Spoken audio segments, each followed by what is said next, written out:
Bismillahirrahmanirrahim. Assalamualaikum warahmatullahi wabarakatuh. Waalaikumsalam warahmatullahi wabarakatuh. Innal hamdalillah nahmaduhu wa nasta'inuhu wa nastaghfiruh wa na'udzu billahi min syururi anfusina wa min sayyiati a'malina may yahdihillahu fala mudhillalah wa may yudlil fala hadiyalah. Asyhadu an la ilaha illallah wahdahu la syarikalah wa asyhadu anna Muhammadan abduhu wa rasuluh. Wa ya ikhwati rahimani wa rahimakumullah, usi nafsi wa iyyakum bitaqwallah, ittaqullaha haqqa tuqatih wa la tamutunna illa wa antum muslimun. Kama qala ta'ala fil Qur'anil Karim, a'udzu billahi minasyaitonir rajim. Ya ayyuhalladzina amanu taqullaha haqqa tuqatih wa la tamutunna illa wa antum muslimun. Wa ba'du fa inna asdaqal hadis kitabullah wa khairal hadyi hadyu Muhammadin sallallahu alaihi wasallam wa syarrul umuri muhdatsatuha wa kullu muhdatsatin bid'ah wa kullu bid'atin dhalalah wa kullu dhalalatin finnar. Wa fillah rahimani wa rahimakumullah. Alhamdulillah, pada siang yang sangat cerah ini kita dipertemukan oleh Allah dalam suasana yang sangat menakjubkan, di mana kita bisa berkumpul di tempat yang subhanallah kita ta'ajub terhadap kebesaran Allah, yaitu sebuah jembatan yang secara alami terbuat dari akar pohon karet, dan ini semua adalah kehendak Allah Subhanahu wa taala. Kita hanya bisa ta'ajub dan mengucapkan masya Allah, tabarakallah, subhanallah atas kebesaran Allah Subhanahu wa taala. Iwati fillah rahimani wa rahimakumullah. Dalam kajian ringkas ini, atau istilahnya apalah, boleh dikatakan kulkas, kuliah ringkas atau kultum, kuliah kumaha antum, insyaallah kita akan merefleksi sebulan Ramadan kemarin. Alhamdulillah kita telah melewati madrasatud diniyah, artinya pendidikan agama yang sangat berharga buat kita semua, di mana keluh kesah kita baik secara fisik ataupun batin diuji Allah Subhanahu wa taala melalui ibadah saum. Mudah-mudahan target kita seperti yang ditargetkan Allah Subhanahu wa taala dalam Al-Qur'an, la'allakum tattaqun, supaya kita menjadi insan yang bertakwa. Di mana hanya yang bertakwalah yang dijanjikan Allah Subhanahu wa taala dalam surah Ali Imran ayat 132. A'udzubillahi minasyaitonir rajim. Wasari'u ila magfiratin min rabbikum wa jannatin 'arduhas samawati wal ardh uiddat lil muttaqin. Di situ ana mau menggarisbawahi bahwa jannah, surga yang luasnya meliputi langit dan seluruh bumi, uiddat lil muttaqin, diperuntukkan oleh Allah untuk orang-orang yang bertakwa. Di mana dalam hal ini yang paling ingin ditekankan oleh ana adalah kriteria orang yang bertakwa dalam ayat berikutnya.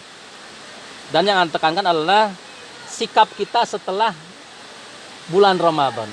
Karena apa? Karena kita semua tidak ada yang tahu ibadah puasa kita, ibadah qiyamul Ramadan kita, dan ibadah lainnya apakah diterima oleh Allah Subhanahu wa taala ataupun tidak. Tak seorang pun yang akan tahu diterima atau tidak. Namun kita bisa lihat dari indikator yang ada setelah Ramadan, di mana pepatah Arab mengatakan bahwa laisal id liman labisal jadid walakinal id liman ta'atuhu tajid. Id itu bukan untuk orang yang pakaiannya baru, tapi id itu adalah untuk orang yang ketaatannya terhadap Allah meningkat atau bertambah. Maka indikator tersebut bisa kita pahami. Walaupun kita tidak tahu ibadah kita diterima selama Ramadan atau tidak oleh Allah Subhanahu wa taala, tapi kita bisa memahami setelah bulan Ramadan. Kalau taat kita kepada Allah meningkat setelah Ramadan, insya Allah itu tak pertanda baik bahwa ibadah kita diterima oleh Subhanahu wa taala. Jadi bulan Syawal ini diartikan oleh para ulama salafus sholihin adalah bulan peningkatan. Peningkatan taat kita kepada Allah Subhanahu wa taala, baik secara jasadi atau secara ruhi. Insya Allah di sini ana sedikit menggarisbawahi kriterianya, diantaranya adalah wal kadhiminal ghaidha. Orang yang bertakwa itu adalah orang yang bisa menahan ghaidh. Ghaidh itu adalah sebuah kebencian. Kalau orang tersinggung hatinya, baik merasa dilecehkan, merasa tidak dihormati, merasa tidak dihargai, dan seterusnya, itu akan ada rasa ketersinggungan dalam hatinya. Nah, orang yang bertakwa itu wal kadhiminal ghaidha, dia akan tahan amarahnya. Kalau kita tidak dihargai orang sakit hati, itu manusiawi. Cuma orang yang bertakwa, selebihnya dari itu, dia tahan emosinya. Tidak diungkapkan emosinya baik melalui lisan, apalagi melalui gerakan tubuh. Maka itulah orang yang bertakwa. Wal kadhiminal ghaidha, bisa menahan amarah, menahan marah, menahan benci. Selanjutnya, setelah benci ditahan, setelah marah ditahan, misalkan orang lain berbuat zalim kepada kita, misalkan orang lain menghina kita, mencerca kita, apalah kata-kata yang lainnya, setelah itu selain daripada wal kadhimul ghaidha dilanjutkan wal afina anin nas. Ini wal afina anin nas, siap memaafkan sebelum orang tersebut meminta maaf kepada kita. Itu yang luar biasa. Memaafkan tanpa orang tersebut yang bersalah kepada kita meminta maaf. Dan dalam arti yang lebih mendalam, wal afina itu adalah menghapus. Jadi tidak ada ghil, tidak ada unak-unak, tidak ada dendam, tidak ada amarah dalam diri kita. Betul-betul bersih, kita tidak membenci siapapun, termasuk orang yang membenci kita. Biarlah itu urusan lain. Orang lain mau benci, orang lain mau menghina, mau mentahdir kita dan seterusnya. Yang jelas kita tidak boleh membenci dan kita tidak boleh mengungkapkan amarah kita baik melalui lisan ataupun melalui gerakan tubuh kita. Wal kadhimul ghaidha, dan selanjutnya wal afina anin nas, menghapus. Jadi kalau hanya ditahan, amarah itu bisa menjadi dendam. Bisa jadi orang itu tidak marah tapi dendam. Istilah bahasa Sundanya ngageremet gitu. Ngageremet terus hatena teh keuheul lamun bapanggih teh. Salaman tapi hatena keuheul gitu. Beungeut yang hareup ati mungkir, istilahnya seperti itu. Nah, orang yang bertakwa tidak seperti itu. Wal afina, menghapus, dihapus seluruh salah lain. Tidak hanya sampai di situ, dilanjutkan lagi. Wallahu yuhibbul muhsinin. Setelah itu dia berbuat ihsan. Berbuat baik kepada semua orang, apalagi seperti tentang Rasulullah SAW, berbuat baik kepada orang yang berbuat jahat kepada kita. Itu yang luar biasa. Kalau berbuat baik kepada orang yang baik kepada kita, itu namanya biasa-biasa saja. Wajar lah. Mengapa kita baik, misalnya Pak Dede baik kepada Kang Dingdin, ya wajar lah, karena Kang Dingdin pun baik sama Pak Dede.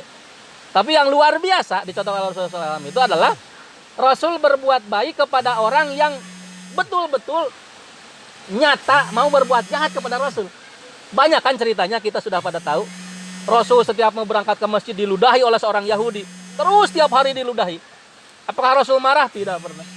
Dan ketika orang yang meludahi itu sakit, nah Rasul aneh.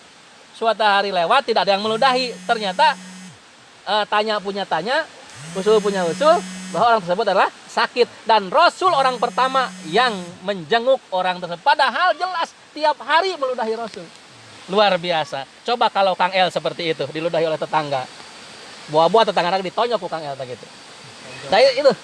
Wallahu yuhibbul muhsinin. Dan ihsan yang paling rendah itu kira-kira ya, menurut sebagian para ulama, yang paling rendah kita berbuat ihsan itu kita mendoakan. Jadi misalnya Kang Dingdin ya, didolimi oleh orang, misalnya orang berhutang sama Kang Dingdin tidak membayar, doakan sing maju usahana gitu. Anu hutangna disodakohkeun ke diwios lah, teu kuat bayar mah sodakohkeun gitu. Misalnya abdi nganyuk 5 juta Kang Dindin sodakohkeun ustad ieu lah nu nganyukna gitu. Doakeun sing beunghar sing maju. Eta teh ihsan pangrendahna Kang Din. Lamun urang riot tuluy ngadoakeun gitu. Pangrendahna kan aya dina surat lain dikatakan.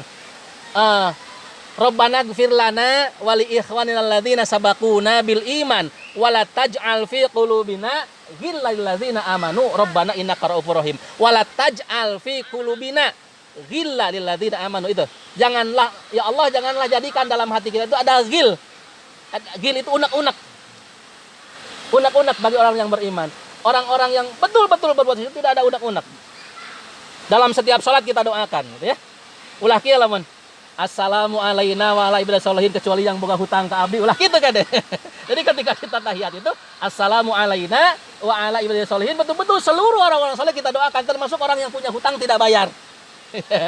Dan itu ihsan yang lebih levelnya lebih meningkat lagi. Ada lagi ihsan yang lebih hebat, lebih tinggi, ya seperti contohkan oleh Rasul pun dicontohkan oleh Umar bin Khattab.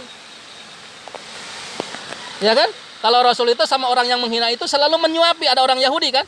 Selalu disuapi oleh Rasul. Tapi ketika disuapi itu dimarahi Muhammad itu. Dicaci maki, disebut orang gila, disebut ahli sihir. Tapi Nabi Muhammad tidak pernah buka kartu bahwa yang dicaci maki itu adalah beliau.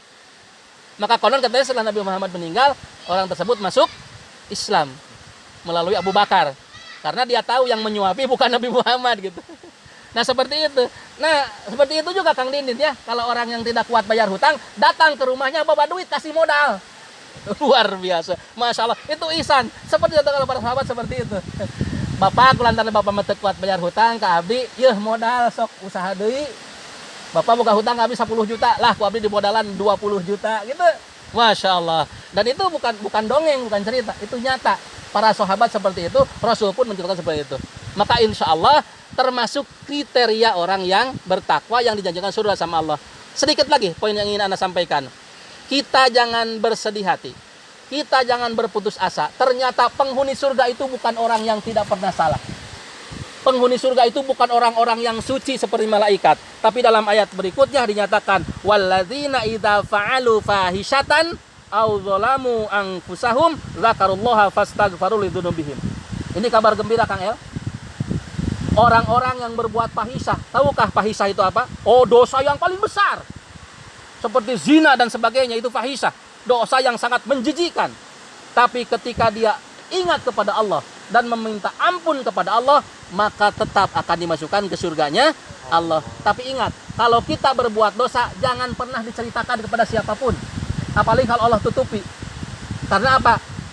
Wala yaghfiru dzunuba illallah. Tidak akan ada yang bisa mengampuni dosa kecuali Allah. Wa may yaghfiru dzunuba illallah.